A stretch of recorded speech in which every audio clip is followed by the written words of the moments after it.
Welcome to Mission Majjhima. Ajahn. Ajahn, so tell us about the Majjhima Nikaya 18, the Madhupiṇḍika Sutta. So the Madhupiṇḍika Sutta, the Honeyball Sutta, is a sutta which is given its name. The Buddha gives it its name and request to Ananda because this sutta just, Ananda feels, tastes good anywhere that you approach it. So it's a really, for someone who delights in very clear expositions, you'll love this sutta. So there are basically four scenes that the Buddha takes us through. First, the Buddha's out meditating, and a brahmin named Dandapani, or stick in hand, comes and, in somewhat of a disrespectful manner, asks the Buddha what he teaches. And the Buddha just gives a great response, which is, "Friend, I assert and proclaim my teaching in such a way that one does not quarrel with anyone in the world, with its gods, its maras, and its brahmins, in this generation, with its recluses and brahmins, its princes and people, in such a way that perceptions no more underlie that brahmin who abides detached from sensual pleasures, without perplexity, shorn of worry, free from craving for any kind of being." So, and, saying that he teaches in a way that someone can't argue with. Dandapani is, rather flummoxed. He shakes his head and sticks out his tongue and scrunches up his forehead. And then the Buddha goes back, tells the monks this, and one monk in particular then asks for clarification. What did you actually mean by this? And the Buddha then responds, "Bhikkhu, as to the source through which perceptions and notions born of mental proliferation, Papancha, beset a person, if nothing is found there to delight in, welcome, and hold to, this is the end of underlying tendency to lust, aversion, views, doubt, conceit, desire for existence, and ignorance. This is the end of resorting to rods and weapons, of quarrels, brawls, disputes, recrimination, malicious words, and false speech. Here these evil and wholesome states cease without remainder."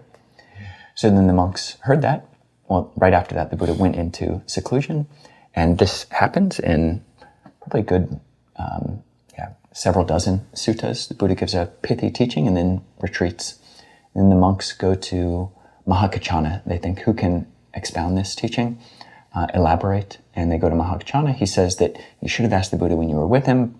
And then they say, but the Buddha says you're wise. And so he gives a teaching.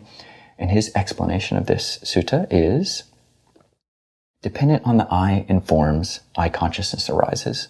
The meeting of the three is contact. With contact as condition, there is feeling. What one feels, one perceives. What one perceives, one thinks about. What one thinks about, that one mentally proliferates on, Papancheti. And with what one has mentally proliferated as the source, perceptions and notions born of mental proliferation beset a person with respect to past, future, and present forms cognizable via the eye, ear, nose, tongue, body, and mind, etc. And then those monks hear that and then go back to the Buddha, and he praises it, praises what Mahakaccana says, and says that he would say the same thing. And then he tells Ananda that the name of the sutta can be the Honeyball. So a really deep sutta. What would you draw out of it, Ajahn? So I think one thing I really want to draw out here is the concept of Papancha, which became the traditional translation you hear often, proliferation, was first made popular or kind of put out there by Bhante Nyananda in his book Concept and Reality, and became a really standard translation for this idea of proliferation of ideas and just this sequence of events in dependent on eye and forms, eye consciousness arises. The meeting of the three is contact. With contact as a condition, there's feeling. What one feels, one perceives.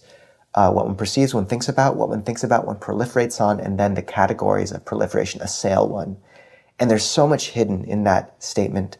First, the fact that the personal pronoun I is absent at first. It's just the sense organs making contact, and then Vedana, the affective quality of experience, coming up. But then when perception happens, the first person pronoun arises. What one perceives, or what one feels, one perceives.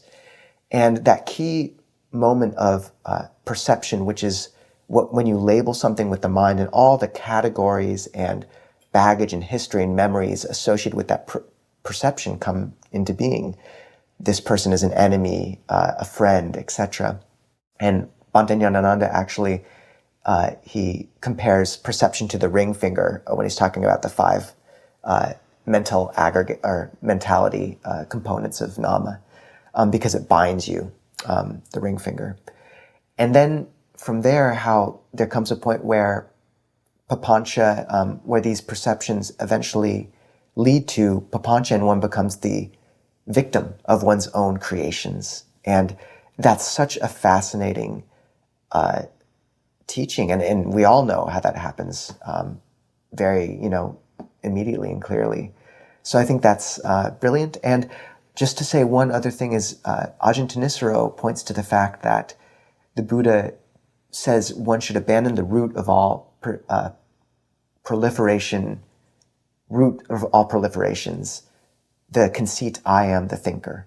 So Ajahn Thanissaro really points Papancha, or translates it as objectification, because he says it's intrinsically associated with this conceit of I am at the root of it all. So Ajahn, what else did you find interesting or worth mentioning in this? Similar to you, I was inspired by when the Buddha, how the Buddha responds to people. And it reminded me of Anguttara 7.61, a very famous sutta on dozing, Pachalaya Sutta, where the Buddha is giving advice to Mahamoggallana before he attains enlightenment, where the Buddha, in addition to giving advice about not falling asleep in meditation, getting over kind of dullness in meditation, he gives this advice. This is how you should train yourselves. We will not speak contentious speech. That is how you should train yourself. For one who speaks contentiously, there will be expected to be a lot of talk. When there's a lot of talk, there's restlessness. When there's restlessness, there's lack of restraint. And an unrestrained mind is far from concentration. So that's the reason why the Buddha advocates for not speaking contentiously. And that's just a great metric. There's another sutta, Samyutta 22.94 on flowers, where the Buddha says that I do not dispute or contend with anyone in the world contends with me. So it's just a totally very different approach to America's debate clubs and just the fetishization of just contentiousness and always having to have a view and have an opinion and be willing to assert how that's right. So that's a great thing to point out, yeah. And Ajahn, anything else? It's a big sutta. So I don't think we're going to get nearly through all the things we should in this sutta. But one interesting thing to point to is at the end, the Buddha says, when there's no contact, it is impossible to delineate the delineation. And what's so fascinating there is it's a very artificial phrase, and it goes through each of the links, like delineate the delineation. And it, I think, points to the constructed nature of these papanchas, which we engage in and run with. And just to note that how much work it takes to build a proliferation and how much energy to keep it going. So when anger arises, how we feed the papancha, the proliferation of they did this and that and how could they, and how much we have to keep feeding it to keep it going, and how much suffering there is in that and how it assails us. So I think that's very useful to point to and to speak about tracing back the radiance, as Ajahn Ramro talks about it, which is in meditation, when you find yourself way off on some fantasy, like see if you can go through all the steps of thought that got you there to the initial sense contact, which kicked off the proliferation. It's a very useful exercise. So, Ajahn, what is the word of the week?